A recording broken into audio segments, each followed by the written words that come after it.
Hello, muraho neza, murakaza neza kuri sheni yacu. Sheni tubonaho ibintu byinshi bigiye bitandukanye bidufasha gusa neza ku ruhu ndetse no ku musatsi. Nkuko mubibona umusatsi wacu, sinzi ko mubibona ariko mbibona, ariko ndagerageza umusatsi wanjye nkawitaho kamera neza. So nago uyu munsi muri ino video tuje kureba ku bijyanye n'umusatsi. Nje kubereka amavuta maze iminsi, simaze igihe kinini cyane, maze iminsi ntinduye niyo ndi gukoresha, ariko na mavuta meza akugarura skin yawe neza mu gihe skin yawe yari maze igihe yangiritse, cyangwa se utari kwisiga, cyangwa se warabiretse ukongera ugashaka kwisiga ngo use neza, uke neza kandi mu gihe gitoya cyane. So na amavuta menshi nagiye mberekana isiga za Françoise darisigaga, ariko mbona ntago ari komereza skin yanjye uko mbishaka. So bigeraho mbura uko nita ku ruhu rwanjye, uruhu rwanjye rusubira inyuma.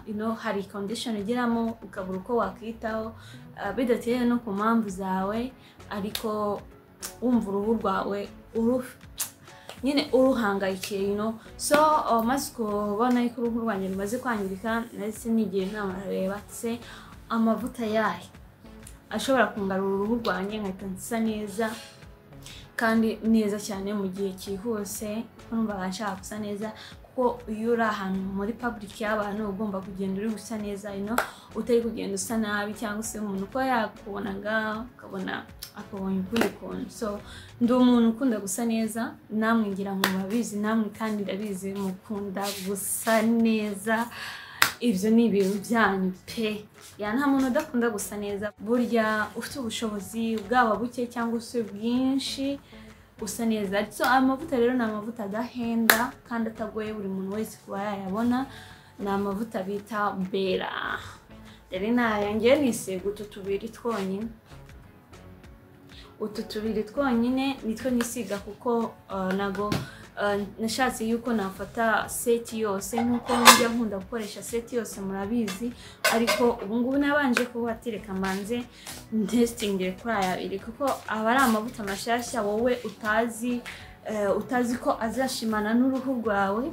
Kwita wihuta kuba wahita gufata seti yose akaba ari ukoresha, bishobora kwangiriza uruhu rwawe mu gihe utarubizi cyangwa se utateganyaga, ukumva uri kwicuza. Ariko mu gihe cyo kugabanya imbogamizi zo kwicuza no gukuraho ibyo byose, nuko waba ukoresheje byibuza wagerageza amwe muri ayo. So iyi Bella amwe ndayabereka ku mafoto, ntayo mfite hano muri Ihangana, ndabereka seti yayo yose nkwereke ubishoboye.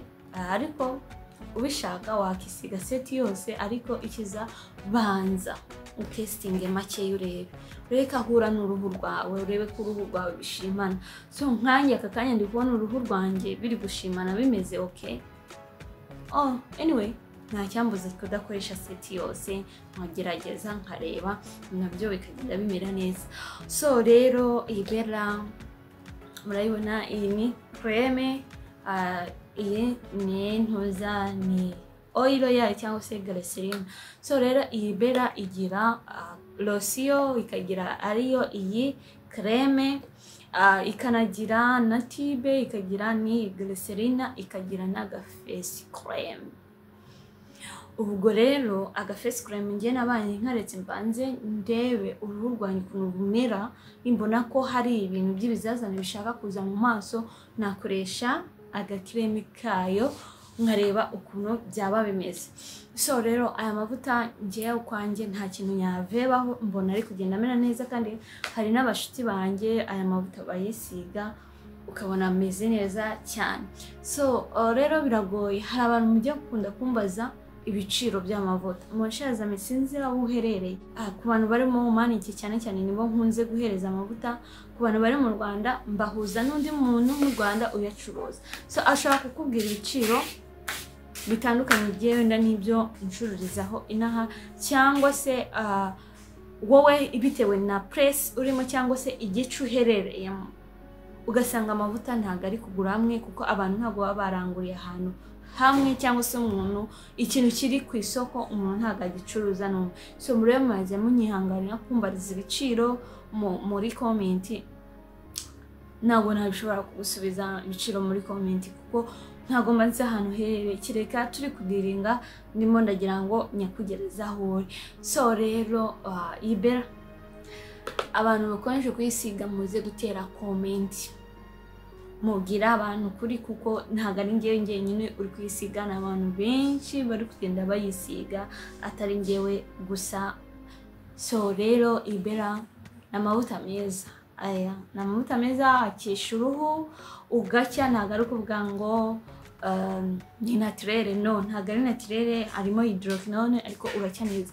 So akandi kabanga ngiye kukweberaho wowe ugeze hano kuri uyu munota niba utasimbukishije video, kandi utuntu two gusimbukisha video mujye muducikaho my friend, mujye muducikaho.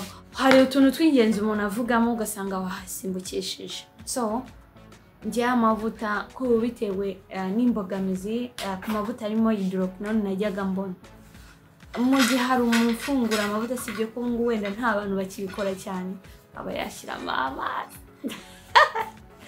akaba yashyiramo amazi, ariko no, mu gihe cyo gushyiramo amazi ihangane ushyiremo umutobe w'indimu, kamure mu mutobe w'indimu, kandi nufungura amavuta utazafungura amavuta arengeje ibyumweru 2, kuko umutobe w'indimu hari gishobora gufungura amavuta hari igihe kinini ugasanga amavuta atumye apfa, cyangwa se uyafunguye igihe kinini cy'ukwezi amwe ukayacamo ubundi agashyira muri firigo andi ukaba urimo urayisiga. So umutobe w'indimu kuwushyira mu mavuta biba neza, agabanya za mbogamizi zose tubona amavuta atera amaribori, ugasanga wazanye amaribori cyangwa se amavuta arongera kwanze, kandi amavuta wabonaga uruhu rwawe rurimo rurasa neza, skin yawe imeze neza. So rero kugira ngo urwanye utu twose, ngewe umutobe w'indimu maze kubona yuko ari sawa cyane kuvangira mu mavuta arimo hydroquinone. Aho mbeshya simbizi, ntago mbeshya kuko amavuta arimo hydroquinone ndazi ingaruka agira ku bantu, kandi abantu bamwe na bamwe turayakunda, none se twabigenza ute? So rero jya ukoresha izo tips, ugerageze urebe ntakugire ingaruka, kandi amavuta atume usa neza uhwane na wa muntu wisiga amavuta y'ibihumbi za magana.